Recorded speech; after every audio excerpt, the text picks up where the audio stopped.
င်မောင်ကကိုကြီးကျော်တချင်းနဲ့ကနေလို့နက်ကန်နာခံရကမောက်သွားတဲ့မိတ်ကပ်ကိုသားကြီးပရိသတ်များအားလုံးပဲမင်္ဂလာပါရှင်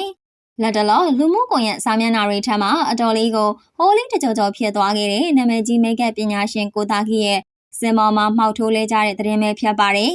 ဒါဟာရိုးရိုးချော်လဲတာမဟုတ်ပဲနက်ကန်နာကိုခံလိုက်ရတယ်ဆိုပြီးကာယကံရှင်ကိုယ်တိုင်ကထုတ်ဖော်ပြောပြလာတဲ့အခါမှာတော့ဒီကိစ္စဟာပရိသတ်တွေကြားမှာအတော်လေးကိုစိတ်ဝင်စားစရာဖြစ်လာခဲ့ပါတယ်ပပကြီးကြီးလေးနဲ့လှသွားစီရမယ်ဆိုတဲ့စကားလုံးလေးကြားလိုက်တာနဲ့မိတ်ကပ်ကိုသားခီကိုပြင်းပြင်းကြားမှာအသေးကြပါပဲ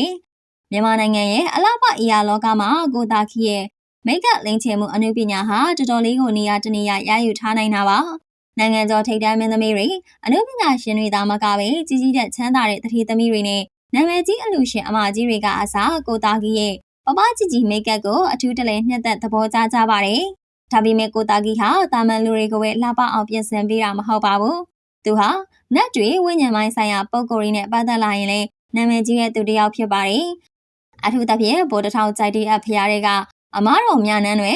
မွန်ဘီယံမာကြီးရှင်စောပိုးတို့ရဲ့ရုပ်ထုတွေကိုကိုယ်တိုင်ကိုကျသွားရောက်ပြီးတပ်ပေလှပအောင်မိတ်ကပ်လိမ့်ချက်ဆက်ကပ်ရာကနေတဆင့်ပိုပြီးနာမည်ကြီးလာခဲ့တဲ့သူလည်းဖြစ်ပါတယ်။ဒီလိုမျိုးအောင်မြင်နေတဲ့ကိုသားကြီးတယောက်မကြသေးခင်ကကြီးကျယ်ခမ်းနားတဲ့ပွဲအခမ်းအနားတစ်ခုမှာအပီအပြင်ကိုကောက်ပြဖျော်ပြခဲ့ပါတယ်။ပွဲရဲ့အငွေသက်ကိုပေါ်ပြီးမြူးကြသွားအောင်ဖွင့်လိုက်တဲ့တခြင်းကတော့အားလုံးသိကြတယ်။ထူးလဲထူးတယ်မြူးလဲမြူးတယ်ကိုကြီးကျော်ဆိုတဲ့နတ်တခြင်းပဲဖြစ်ပါတယ်။တခြင်းတန်လဲကြရောကိုသားကြီးတယောက်စင်မော်မှာအရန်ကိုမြူးတိုးပြီးအာပါတရကနေခဲ့တာပါ။ဒါပေမဲ့ကနေတဲ့အမူအရာတွေကနည်းနည်းလေးမထော်မနှမ်းဖြစ်နေတယ်လို့ဆိုရမှာပါ။ဒီလိုမျိုးစိတ်လွတ်ကိုလို့ကွေးနေအောင်ကားပြနေရင်လည်းဘယ်သူမှချင်းမမထားတဲ့အချိန်မှာပဲစင်မော်မှာရုတ်တရက်ဘိုင်းကလေးမှောက်ထိုးပလက်လဲကျသွားခဲ့ပါတယ်။ပွဲလာပရိသတ်တွေအားလုံးလည်းရုတ်တရက်လန့်သွားခဲ့ရသလိုဗီဒီယိုဖိုင်ကလည်းအွန်လိုင်းမှာချက်ချင်းဆိုသလိုပြန့်နှံ့သွားခဲ့ပါတယ်။တာမန်အမြင်နဲ့ကြည့်မယ်ဆိုရင်တော့စင်မောမှာအကဲလုံးမီကနေနေတဲ့အတွက်ခြေခိုင်းမိပြီးချော်လဲကျသွားတယ်လို့ထင်စရာရှိပါတယ်။ဒါပေမဲ့မီဒီယာတွေနဲ့အင်တာဗျူးမှာကိုသားခီကတော့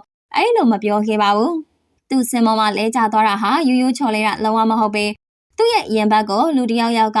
အားနဲ့ပြင်းပြင်းထန်ထန်ဆောင်းတွန်းလိုက်သလိုမျိုးခံစားလိုက်ရတယ်လို့ဖွင့်ထားခဲ့ပါတယ်။သူရဲ့ပြောပြချက်အရဆိုရင်တော့စင်မော်မှာတချင်းနဲ့မလိုက်ဖက်အောင်မထော်မနှမ်းအမူအရာတွေနဲ့မြူတူနေတဲ့အတွက်နတ်တွေကအမြင်ကတ်သွားတာဖြစ်နိုင်တယ်လို့ဆိုပါတယ်။အတိအကျပြောရရင်တော့ကိုကြီးကျော်ကိုရိုင်းကသဘောမကျလို့သူကိုရင်ဘတ်ကနေဆောင်းကန်လိုက်တာပါ။ဒါမှမဟုတ်ဆောင်းတွန်းလိုက်တာဖြစ်တယ်လို့မီဒီယာတွေရှေ့မှာထုတ်ဖော်ပြောဆိုသွားခဲ့တာပဲဖြစ်ပါတယ်။သူအနေနဲ့နတ်တွေအပေါ်အမြင်နဲ့ယိုသေးလေးစားမှုရှိပေမဲ့အဲ့ဒီနေ့ကတော့အပြော်လွန်ပြီးအကဲဆက်သွားတာကြောင့်အခုလိုမျိုးအပြစ်ပေးခံလိုက်ရတာဖြစ်နိုင်တယ်လို့သုံးသပ်နေကြပါတယ်။ဘလို့ပဲဖြစ်ဖြစ်ကိုသားကြီးရဲ့ဒီရဲ့ဖြစ်ပျက်လေးကတော့လူမှုကွန်ရက်မှာအတော်လေးကိုရဲစရာရောစဉ်းစားစရာပါဖြစ်ခဲ့ရပါတယ်။တချို့ကလည်းတိုက်ဆိုင်မှုလို့ထင်ကြသလိုတချို့ကလည်းနက်ကင်နေဆိုတာကိုယုံကြည်ကြပါတယ်။ဒီရဲ့ဖြစ်ပျက်ဟာနက်ကန်နာလားရိုးရိုးချော်လဲတာလားဆိုတာကတော့ကိုသားကြီးကိုယ်တိုင်သာအတိဆုံးဖြစ်မှာပါ။ယုံကြည်မှုနဲ့ပတ်သက်လာရင်တော့လူတအုပ်နဲ့တူအမြင်တွေကကွဲပြားနိုင်ပါတယ်။ပရိသတ်ကြီးတို့ရဲ့အမြင်ကရောကိုသားကြီးနက်ကင်ခံရတာကိုဘယ်လိုမြင်လဲဆိုတာ